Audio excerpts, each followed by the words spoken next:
Salasuna ari hadis anu ka-31 Al hadisul hadi wa salasuna ari hadis anu ka-31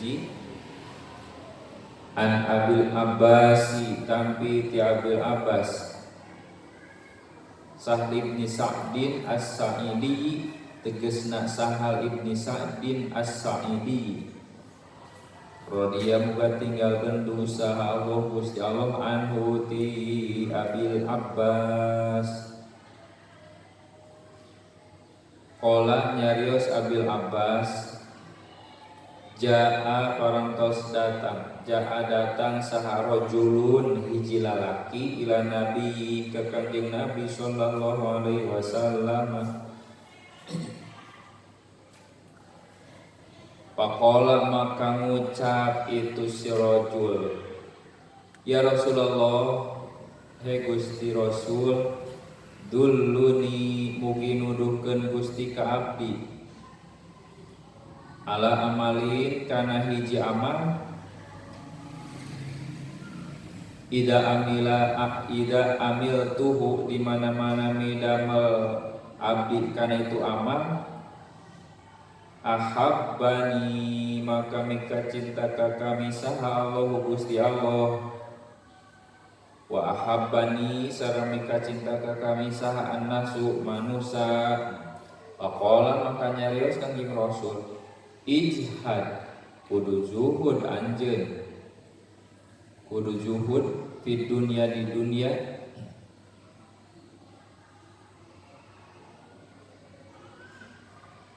yuhibbuka maka bakal mika cinta ka anjeun saha Allahu Gusti Allah. Faqala Nabi ijhad kudu zuhud anjeun di dunia yuhibbuka maka bakal mika cinta ka anjeun saha Allahu Gusti Allah. Wazhad sareng kudu zuhud anjeun Fima dina perkara indan nasi mungkuh manusia yuhibbuka maka bakal mika cinta ka anjeun saha annasu manusa. Hadisun ari hadis eta hasanun hadis hasan.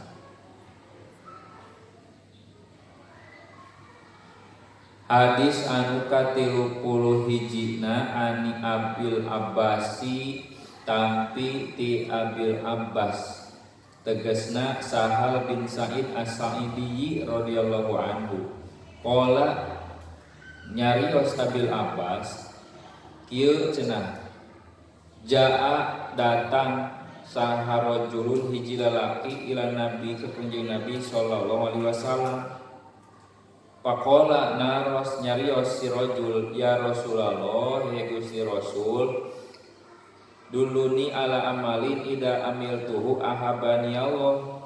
Gusti mugi Gusti kersa nuduhkeun ka abdi kana hiji amal di mana-mana abdi midamel kana eta amal teh mika cinta ka abdi Allah Gusti Allah. Cobi Gusti panguduhkeun ka abdi kedah midamel naon supaya dipika cinta ku Allah ceuk eta si lalaki nu datang ka Rasul. Wa ahabani annasu jeung mika cinta ka kami saha annasu manusa. Jadi kami supaya ku eta amal teh dipikaresep dipika cinta ku manusa. Faqala maka ngawaler Kanjeng Rasul ijhad kudu juhud anjeun fi dunya dina urusan dunia. Hate teu kasangsrem kada demes ku dunia tepikeun ka poho pi akhirat teh. Ijhad kudu juhud ngajauhan anjeun di dunia maka yuhibbuka bakal mika cinta ka anjeun saha Allah Gusti Allah. Jadi saur Kanjeng Rasul lamun hayang nepi ka cinta ka Gusti Allah anjeun kudu juhud di dunia. Wajhad bima indan nas jeung kudu juhud anjeun dina perkara mungguh manusia maka pasti bakal mika cinta ka anjeun saha annasu manusa. Tah eta teh cenah diriwayatkeun ku Imam Ibnu Majah wa ghairuhu sareng salian Ibnu Majah biasanida hasanatin kalawan pirang-pirang sanad anu hasanah. Al hadis susaniya asana al hadis susani wasalasuna ari hadis anu ka-32 an Abi Sa'idin tampi ti Abi Sa'id Sa'd bin Malik bin Sinanin tegasna Sa'ad bin Malik bin Sinan al-Khudri radhiyallahu anhu anna Rasulullah sallallahu alaihi wasallam sanyana Kangjeng Rasulullah sallallahu alaihi wasallam qala nyarios Rasul kana cariosan la dororo henteu madara wala diroro jeung teu silih ngamadarakeun la dororo wala diroro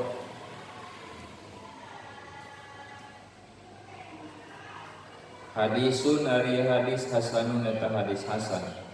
rawa ngariwayatkeun hukana hadis saha Ibnu Majah Imam Ibnu Majah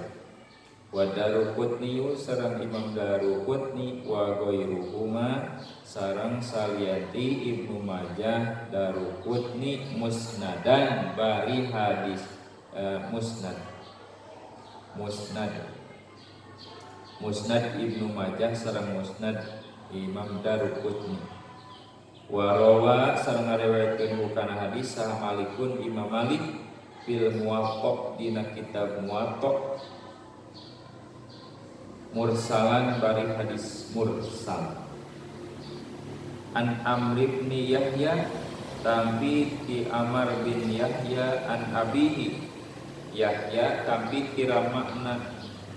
an abihi kira makna Yahya an Nabi sallallahu alaihi wasallam pas foto maka ngegugurkeun itu abihi Aba Sa'idin kana ngaran Aba Sa'id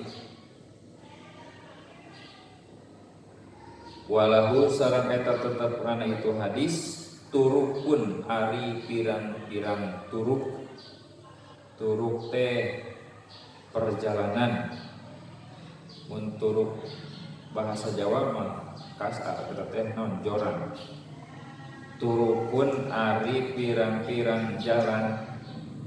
yukawiyu anu muatan naon ba'duha sapalihna itu turuk ba'don kana sapalihna deui. Janten Imam Malik oge ngariwayatkeun kana hadis eta teh la dororo wala diroro teh dina kitab Muwatta kasauran Imam Malik mah eta teh hadis mursal sanes musnad mursal tampi ti Amr bin Yahya ai tadi mah tampi nate ti saha cenah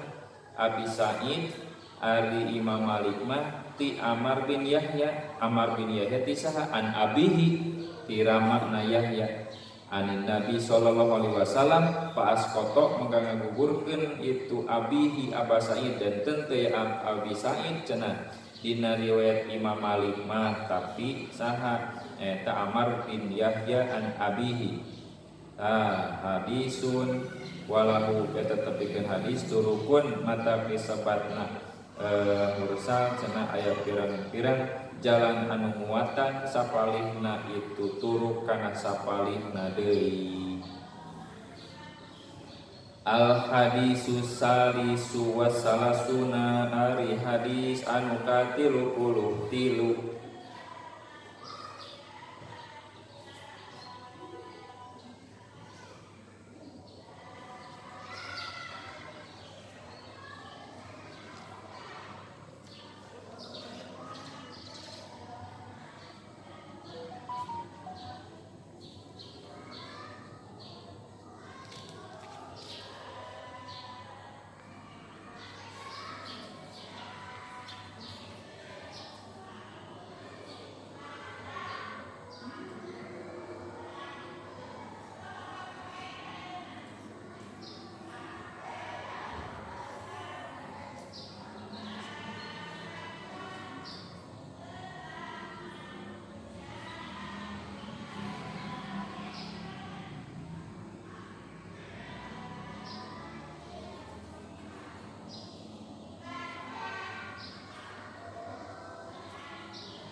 Al hadisu salisu wasalasuna ari hadis anu ka-33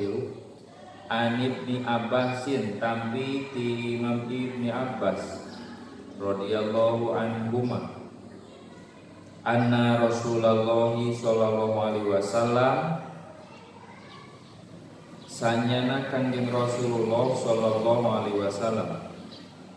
qala nyarios Rasul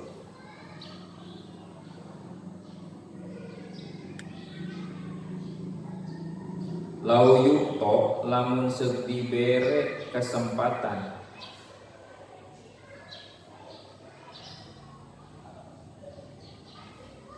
saha annasu manusa bidakwahum kana pengakuanana itu nas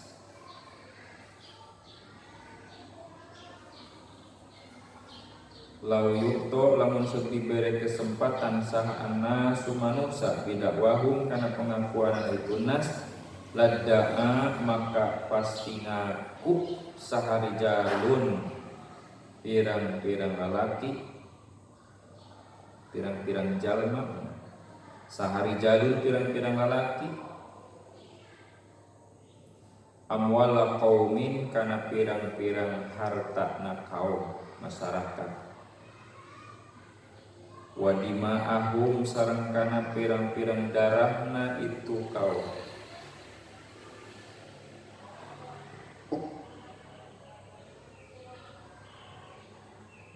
lakinil bayyinatu tetapi na ari saksi atau napi bukti naon al bayyin lakinil bayyinatu tetapi na ari bayyinah saksi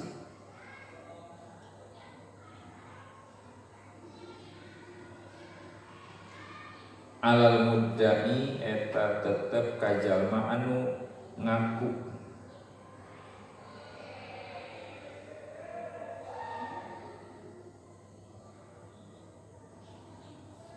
wal yaminu sareng ari sumpah eta alaman ankaro wal yaminu sareng ari sumpah eta alaman atas jalma ankaro anu ingkar si iman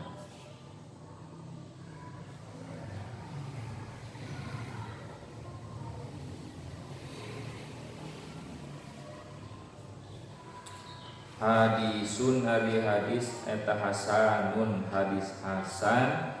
rawat ngariwayatkeun hukana hadis saha al Baihaqi Imam Baihaqi wa ghairuhu sareng salianti Baihaqi ha ingat kada seperti kitu yukto seperti yukto tadi lau yukto wa ba'duhu sareng ari saparona setengah dari itu hadis wa ba'duhu sareng ari sapalihna tu mana wa ba'du sareng ari sapalihna itu hadis eta fi sahihaini eta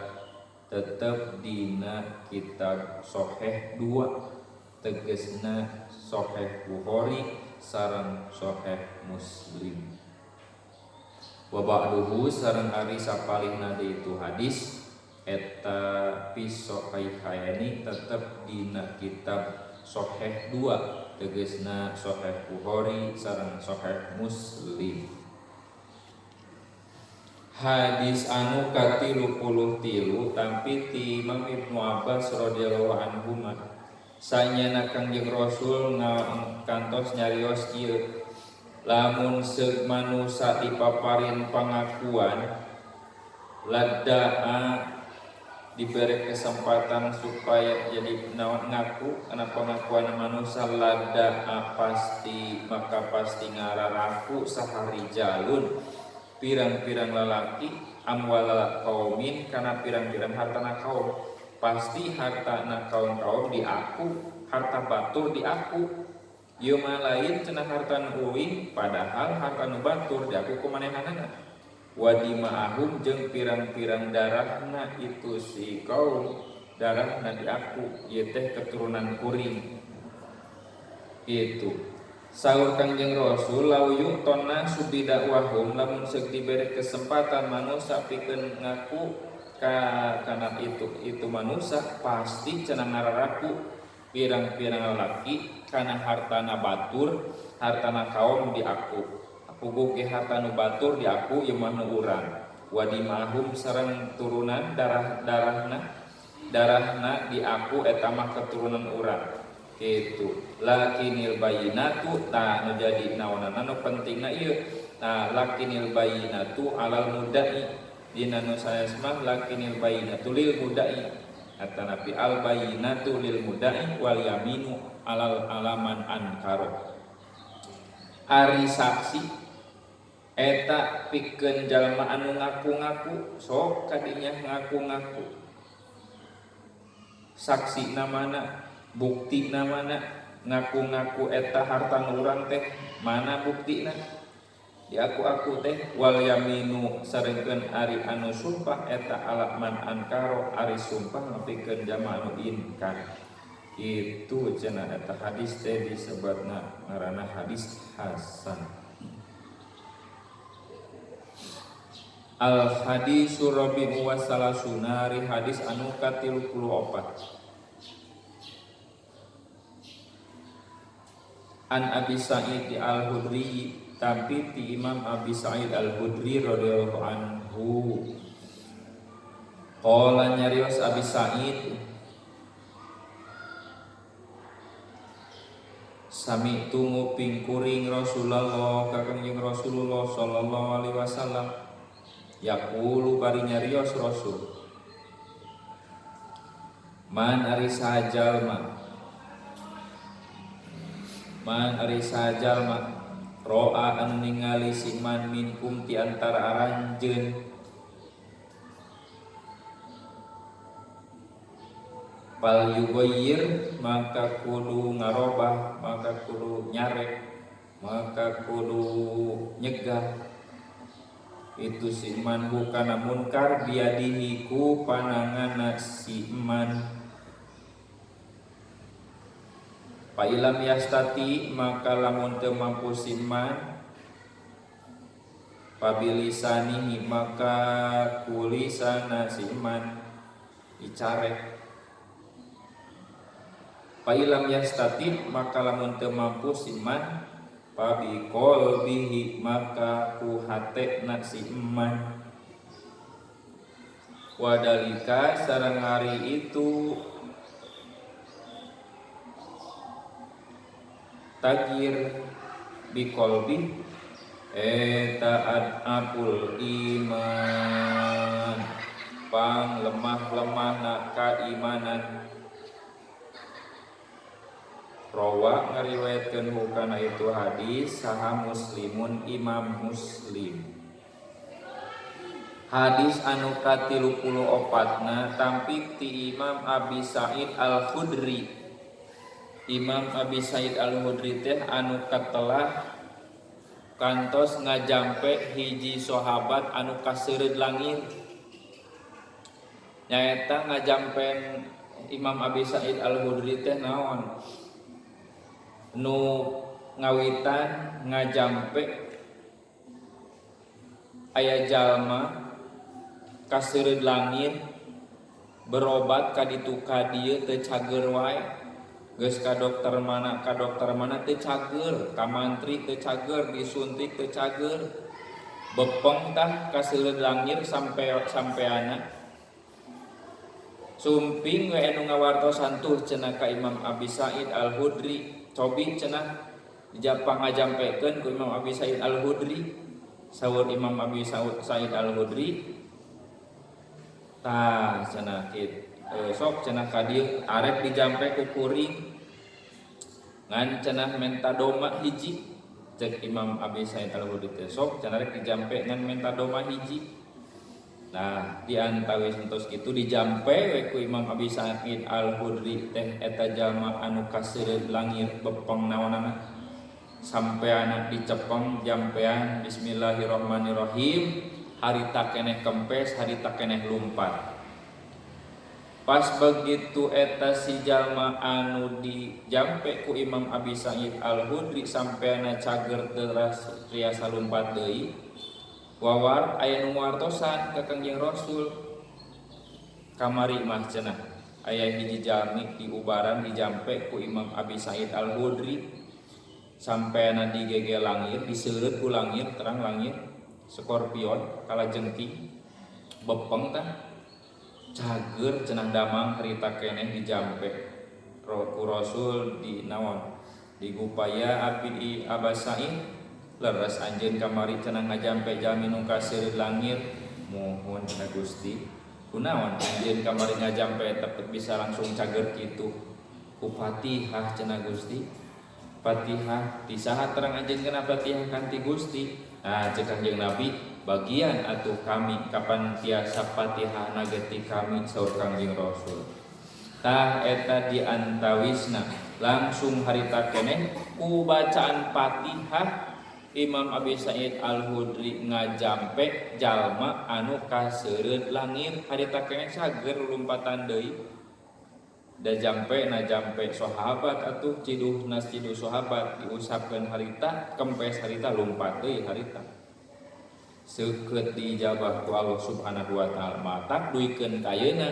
ieu urang kagolongkeun ieu akidah ahli sunnah wal jamaah setiap naon aya kaperyogian teh Fatihah we dinaonkeun dibaca aya nu maot kintun Fatihah aya karepet hoyong diringankeun Fatihah oge aya anu bade ngalahirkeun nyuhunkeun barokah Fatihah naon bae perkara dikhususkeun nu dibaca nu dinaon diawaskeun teh teu aya deui anu paling utama kahiji nyaeta surah Al-Fatihah. Imam Abi Sa'id Al-Hudri wae nyaeta kantos ngajampe jalma anu kaseureud langit nyaeta jampena teh doana teh bacaan teh ku bacaan Fatihah harita keneh langsung cager langsung naon deui lulumpatan deui. Al hadisul khamisu wa salasuna ri hadis anu ka-35 an Abi Hurairah tampi Imam Abi Hurairah radhiyallahu anhu qala nyarios Abi Hurairah tingali perhatoskeun nya tingawitan duikeun ka ayeuna pangseringna kasebat pangseringna aya pasti Abi Hurairah an Abi Hurairah qala nyarios Rasulullah sallallahu alaihi wasallam qala nu kahiji mah nyarios Abi Hurairah qala nu kadua nyarios Rasulullah sallallahu alaihi wasallam kana ucapan la tahasadu ulah silih hasudan aranjeun wala tanajasu jeung ulah silih tipu anjeun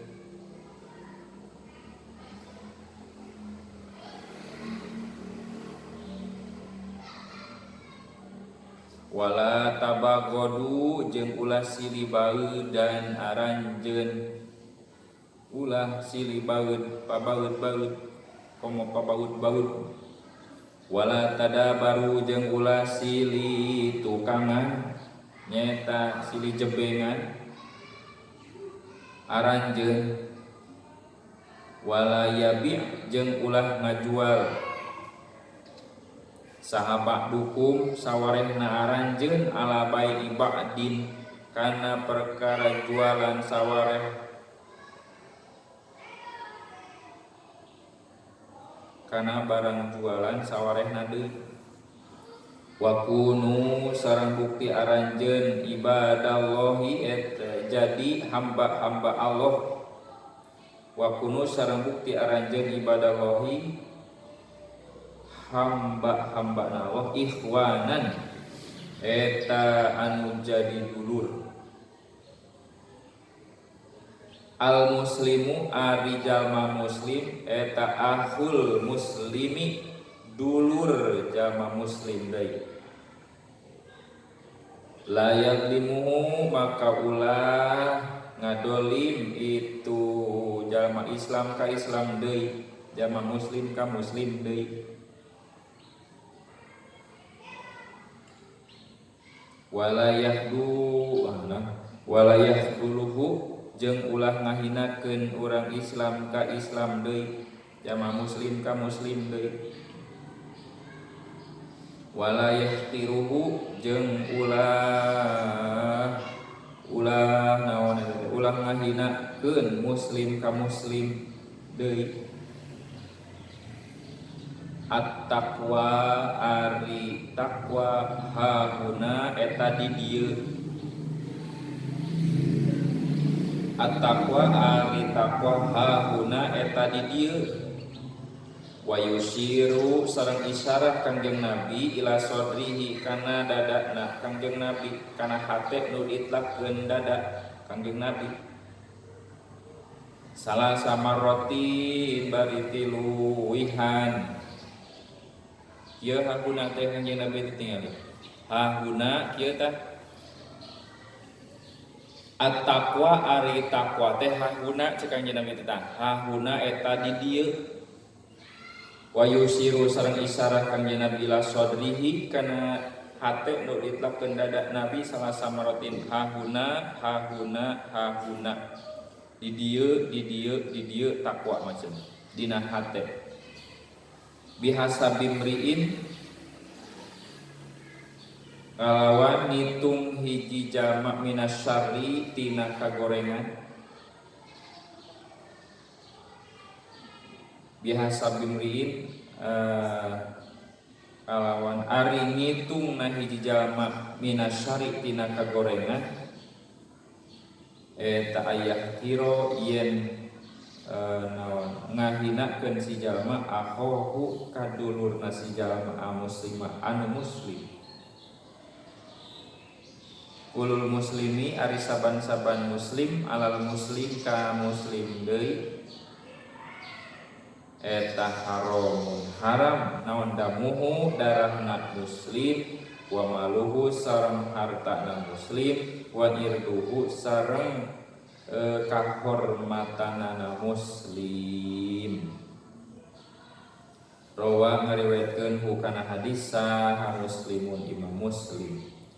Hadis anu ka-35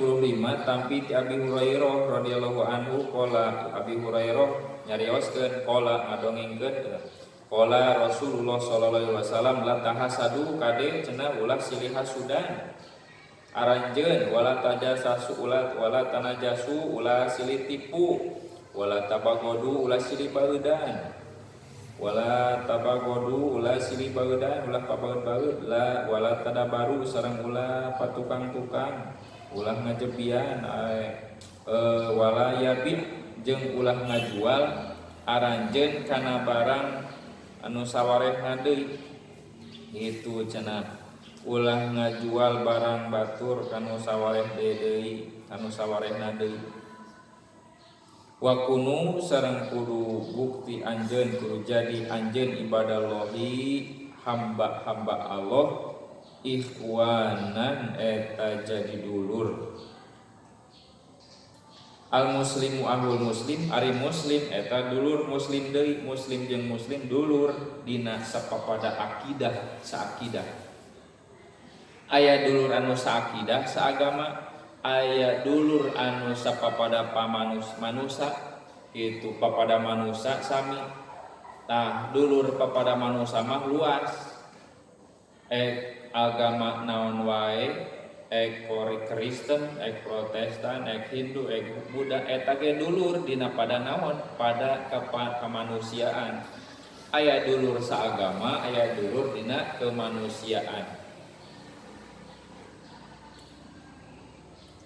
Itu tadi antawisna dulur muslim jeung muslim mah dulur ulah silih dolim ulah ngadolim jeung ulah ngahinakeun cenah ulah nyapelekeun muslim ka muslim deui. Ari katakwaan hahuna eta di dieu hahuna eta di dieu hahuna eta di dieu cek Kangjeng Nabi teh isyarat kana